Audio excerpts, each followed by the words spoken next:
ആയില്യം പൂജ. ആയില്യം പൂജ എന്നുള്ള സർപ്പപൂജ എന്നുള്ളതാണ് ശരി. സർപ്പത്തിന് വേണ്ടി ചെയ്യുന്ന പൂജയാണ് ആയില്യം ദിവസം ചെയ്യുന്നതേ ഉള്ളൂ. ഈ സർപ്പം എന്താണെന്ന് വളരെ ചുരുക്കത്തിൽ ഒന്ന് പറയാം. പലരും വിചാരിക്കുന്ന പോലെ ഇഴഞ്ഞു നടക്കുന്ന പാമ്പോ അല്ലെങ്കിൽ കാട്ടിൽ നിന്ന് ഇഴഞ്ഞ് പത്തി വിരിച്ച് നിൽക്കുന്ന മൂർഖനോ അണലിയോ അതൊന്നുമല്ല. നമ്മുടെ നാഗരാജാവ് നാഗേക്ഷി എന്നൊക്കെ പറയുന്നത് പൂർണ്ണമായിട്ടും ഇതൊന്നുമല്ല. പണ്ടുകാലത്ത് നാഗയോഗ കുണ്ടലിനി സമ്പ്രദായത്തിൽ പ്രപഞ്ച ചൈതന്യത്തെ ആരാധിച്ചിരുന്ന വിഭാഗം ഈ രാജ്യത്ത് ഉണ്ടായിരുന്നു. ഈ കുണ്ടലിനി എന്ന് പറയുന്നത് മനുഷ്യൻ്റെ മൂലാധാരത്തിൽ കുടികൊള്ളുന്നതും ഹഠയോഗം, രാജയോഗം തുടങ്ങിയ തീവ്രമായ യോഗ അനുഷ്ഠാനങ്ങളിലൂടെ ഉണർവ് പ്രാപിച്ച് ഉയർന്നു വരുന്നതുമായ ഒരു ആത്മീയ ചൈതന്യമായിട്ടാണ് വിലയിരുത്തുന്നത്.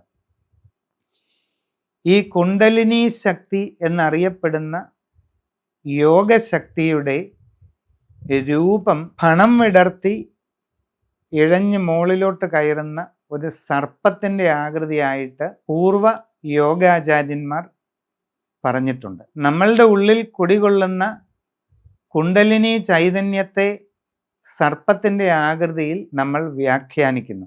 ഈ പ്രപഞ്ചത്തിൻ്റെ മൂല ചൈതന്യമായിട്ട്, പ്രപഞ്ചത്തെ മുഴുവൻ നിലനിർത്തി പോരുന്ന മൂല ചൈതന്യമായിട്ട് ഒരു ആത്മീയ ശക്തിയെ യോഗാചാര്യന്മാർ പഴയ കാലത്ത് സങ്കല്പത്തിൽ പറയുന്നുണ്ട്.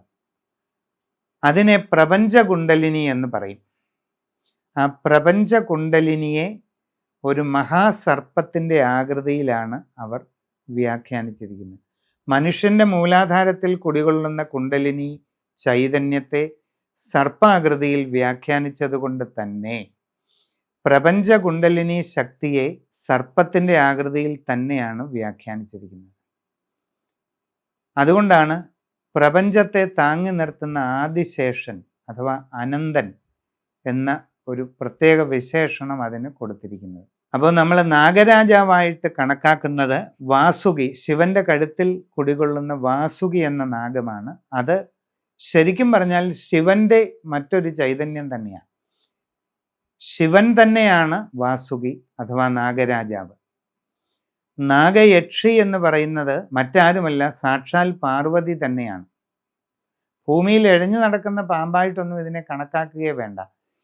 നമ്മളുടെ കുണ്ടലിനി ചൈതന്യത്തെ ഒരു നാഗരൂപമായിട്ട് യോഗികൾ ആവിഷ്കരിച്ചത് കൊണ്ട് ഈ ശിവനെയും പാർവതിയും നാഗരൂപത്തിൽ നമ്മൾ സങ്കല്പിച്ച് ആരാധിക്കുന്നു എന്നുള്ളതേ ഉള്ളൂ.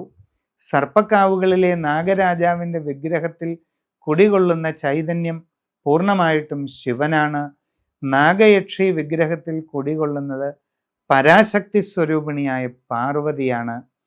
ഇനിയുമുണ്ട് മണിനാഗയക്ഷി എന്ന മറ്റൊരു സങ്കല്പമുണ്ട്. അത് ശരിക്കും നാഗലക്ഷ്മിയാണ്. കുറച്ചുകൂടെ വ്യക്തമായി പറഞ്ഞാൽ മഹാലക്ഷ്മി. ഈ മൂന്ന് ദേവതാഭാവങ്ങളെയും പരിപൂർണ ചൈതന്യ നിലയിലേക്ക് എത്തുന്നത് ആയില്യം നക്ഷത്ര ദിവസമാണ്. അതായത് ആയില്യം അഥവാ ആശ്ലേഷ നക്ഷത്ര മണ്ഡലത്തിലൂടെ ചന്ദ്രൻ പാസ് ചെയ്ത് പോകുന്ന സമയം നാഗരൂപത്തിലുള്ള ശിവപാർവതിമാർക്കും നാഗലക്ഷ്മിയായ മഹാദേവിക്കും പൂർണ്ണ ചൈതന്യം നമ്മിലേക്ക് ചൊരിയാൻ കഴിയുന്ന മുഹൂർത്തമാണ്.